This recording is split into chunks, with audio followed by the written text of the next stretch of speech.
Hey Aries, good day. Welcome back to my channel. I am JJ. Hello, all my new viewers, all my new subscribers. If this is your first time joining me here, thanks for being around.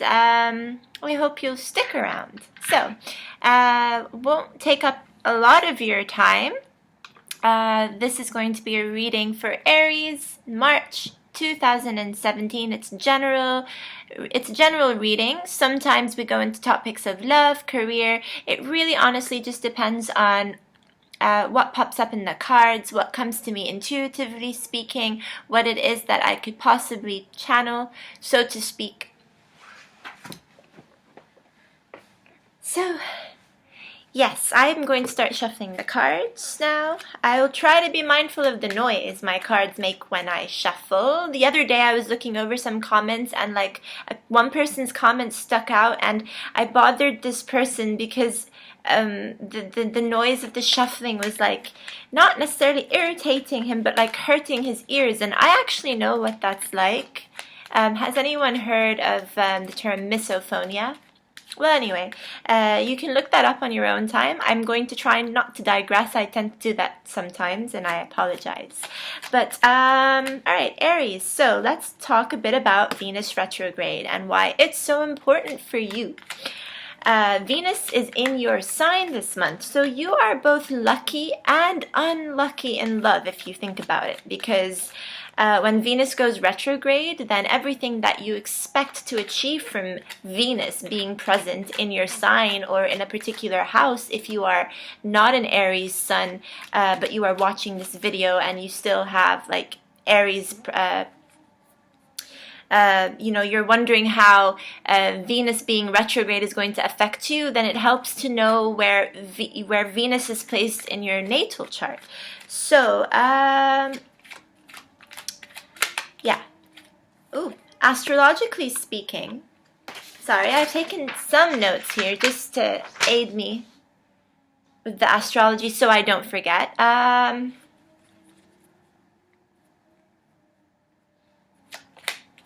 Alright, so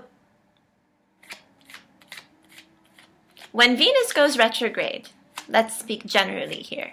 When Venus goes retrograde, what are you meant to expect from this? You can expect that old loves, old partners, boyfriends and girlfriends, people you haven't heard from in a very long time but whom you had more than just a platonic interest in, can start to reappear in your lives out of the blue, just like that. Even if it's just to pop up and say hi. Now, because Venus happens to be active in your sign, this can happen to you more than it will to other signs of the zodiac, triggering a lot of emotional conflict to occur within you. This inner conflict is going to come from the fact that you should technically be able to just be freely expressive of your romantic needs this month, because you're feeling particularly attractive and people are particularly attracted to you this month. Venus is the ruler of beauty, image, and everything related to style and expression and stuff like that. So we've got some interesting cards that are coming up here for you guys. I will lower the screen in a bit to show you what I have so far. Now, again, when Venus goes retrograde, it brings up topics that are supposed to help you improve your relationships. It doesn't necessarily mean that it's going to be a very comfortable thing to deal with, because you're going to start questioning what it is that works and doesn't work in a relationship that you're in, and if it's even worth pursuing the relationships that you're in right now.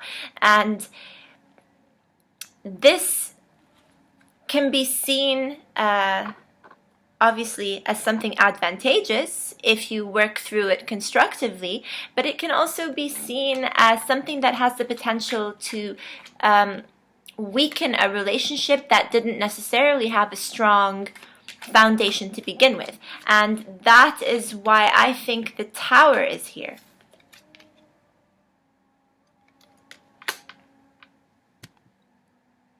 I'll lower the screen. You've got the Five of Swords, which to me pertains to the idea of not necessarily feeling extremely victorious at this time in relation to a particular topic, where you may have felt satisfied for a while, but this was short-lived and has something to do with the with potential for growth here. This Five of Swords is ill-defining the Empress, who is someone who usually stresses on fertility, growth, and the potential to really expand.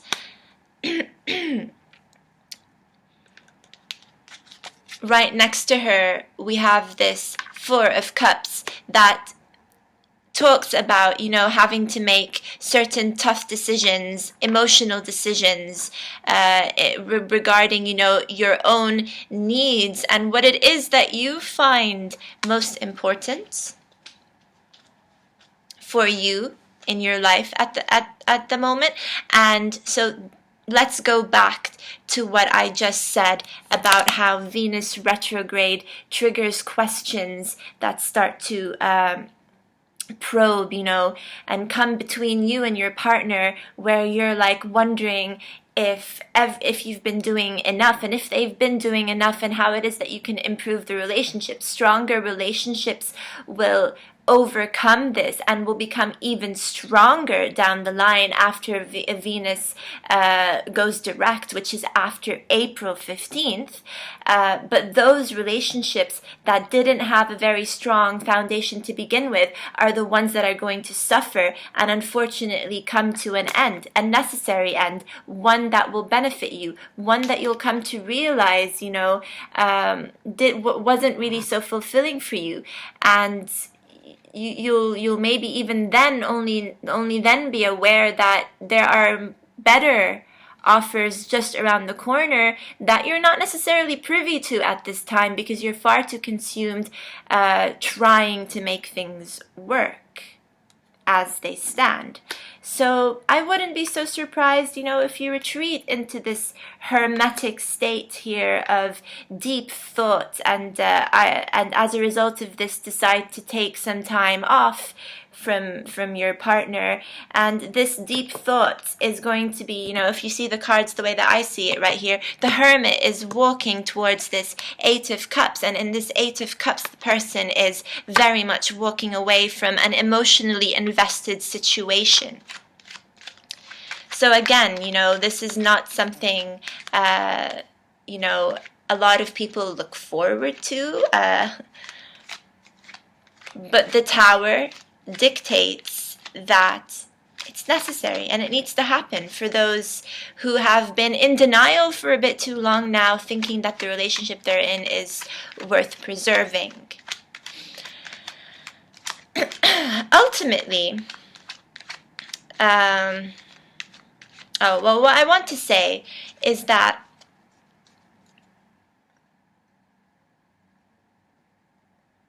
this also has a lot to do with Uranus wanting to solve things for you. That's what she said, right? But ultimately, though, Venus and Jupiter in unison are working together as well. Jupiter being in your house of partnerships to trigger healthy collaborations and alliances. As long as you have these planets that are there to support you, as much as it may seem a little bit harsh that you have things going on that require certain adjustments, uncomfortable adjustments to be made. Ultimately, as long as all of these planets are in good angle with respect to Saturn, which is also your ruling planet when it comes to career, then you will find yourself successful this month, at least on a career front. And it will be a month that triggers, ergo, a lot of changes. a lot of changes. This is ultimately the month of karma and destiny for everyone in the zodiac. We have Pisces to thank for this. I also want to say that I encourage everyone to go ahead and watch the Pisces video to gain a better idea of how it is that Pisces plays a role in our lives and in the rest of the zodiac, because we're coming to the end of the astrological year.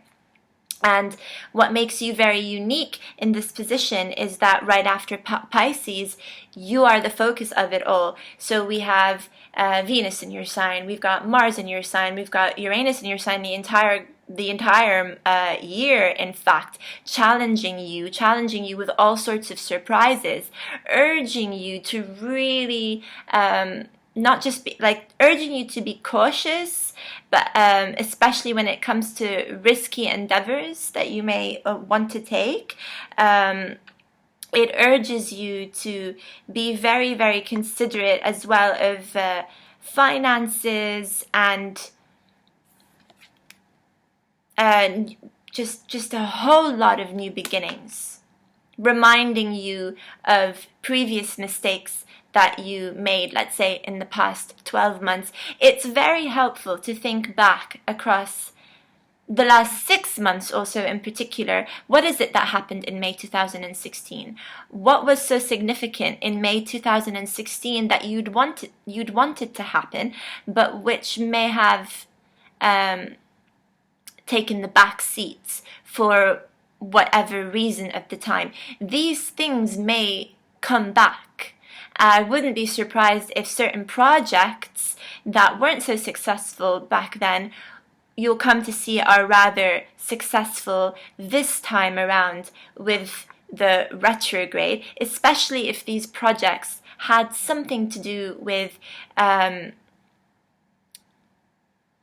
partners who are also closer to you in more than just business. So with this Eight of Wands, expect to receive all sorts of like surprising news this month. This can very well happen. This can very well trigger a change in your status quo as it relates to the workplace and trigger a lot of new beginnings. We have so much of that happening this month, Aries. It's a little bit insane, and we're not even in your month yet. We're still going through Sun in Pisces, but this is all in preparation for what's coming next for you specifically. I want to say that, due to the nature of how abrupt and extreme these cards are right now, we've got like a lot of major arcana just screaming out loud here, like with the Tarot, the Hermit, the Death card, and the Empress. You don't want to take a toll on yourself, and you want to watch your energy this month, because the first two decans of slipped. I didn't notice the Queen of Swords come up here to have a little chit chat with you all. So in the first two decans of March, you might feel more tired, overwhelmed, exhausted, under the weather, and I suggest, that eat well, rest well, just sleep enough, take care of your health. Things will start to get better after the 20th, health-wise. Let's see if there's anything else.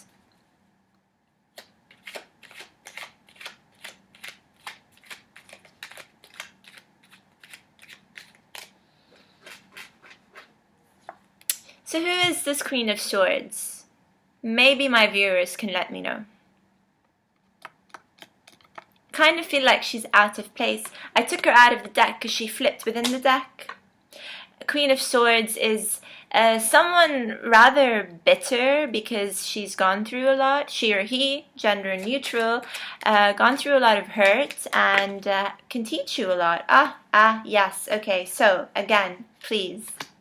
Honestly, I reiterate, health-wise, because we have the sun that's come up in reverse here, this is confirming what I'm saying, that it is pivotal this month that you watch your health. Please do. Exercise enough and eat healthy. Get enough rest as well. Don't take too many, don't take on too much responsibility. Just draw the line somewhere. That has to end at some point. It is going to be a very intense month indeed for you, where you might even start to question some people's loyalties, I'm sorry to say, here with this Two of Swords come out in reverse. It came out in tandem with the Sun card. Both came out in reverse, flipped out in reverse. And so I'm also inclined to say that if you are going to suffer when it comes to your health, especially like the first half of the month, then this might have a lot to do with people around you not knowing, who you can trust.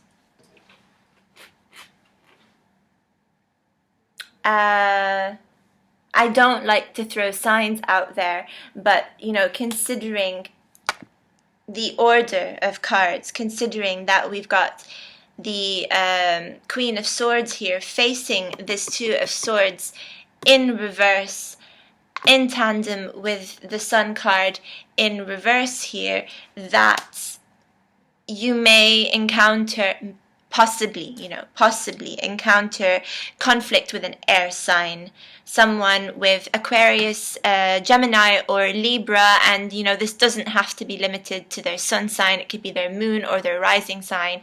And so yes, I know it's often it's difficult to then say who it might be, but these are people who might also just exhibit the characteristics of an air sign. So really sharp, not necessarily empathetic, which is a little bit ironic because I'm an Aquarius sun and I am an empath, and I have been told that I am an empath, but I still do come off as cold sometimes, stoic. And air signs are quite gifted when it comes to communicating their thoughts, but not necessarily doing it in a way that can be considered very tact. So efficiency doesn't equal emotional intelligence here, necessarily speaking. Where air signs can hurt people sometimes with their words, and that might be what you encounter this month. But Aries, you're actually quite straightforward yourself. You're actually quite intimidating as hell. So it's not like this person's not a match for you. They are. But I'd just be worried for someone going behind your back, like sneaking around behind your back, and this causing some mental torment and anguish, and you're just like, oh, I don't know what to make of this. There's also a hint of paranoia because you don't necessarily have evidence that points in the direction of this person. So it wouldn't be fair to be like, yeah, they're intentionally sabotaging me. But what I do know for a fact here, and I am still speaking hypothetically, kind of like trying to place myself in your shoes, that although this person or these people might not be intentionally sabotaging me, what is for sure is that they're affecting my mental health, my mental comfort, and that is really what I have to pay attention to in this month. This might mean that I have to be a bit selfish, but you know what? You owe it to yourself to be selfish when it comes to your own health. At the end of the day, even if you lose money, creativity, material objects around you, if you've still got your health, you're wealthy. You're wealthy. And speaking of wealth, even though, yes, career did come up, and we have this Ace of Pentacles here, suggesting new opportunities in the realm of being able to make more money. There aren't a lot of Pentacle cards. Well, no, that's it, really. That is the only Pentacle card in your reading. So this is very much more of a if I have to categorize it, I'd be like it's a bit more of a love reading, it's a bit more of a relationship, in the relationship sector. So let's also include platonic relationships here. But again, there's this touch of like feeling overwhelmed. So, yeah,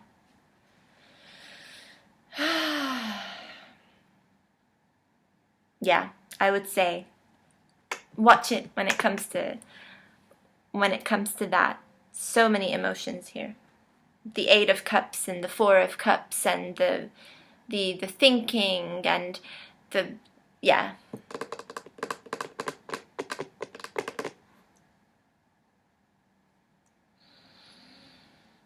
So, interesting reading, Aries, and not too long, brief and concise. I'm getting better at this.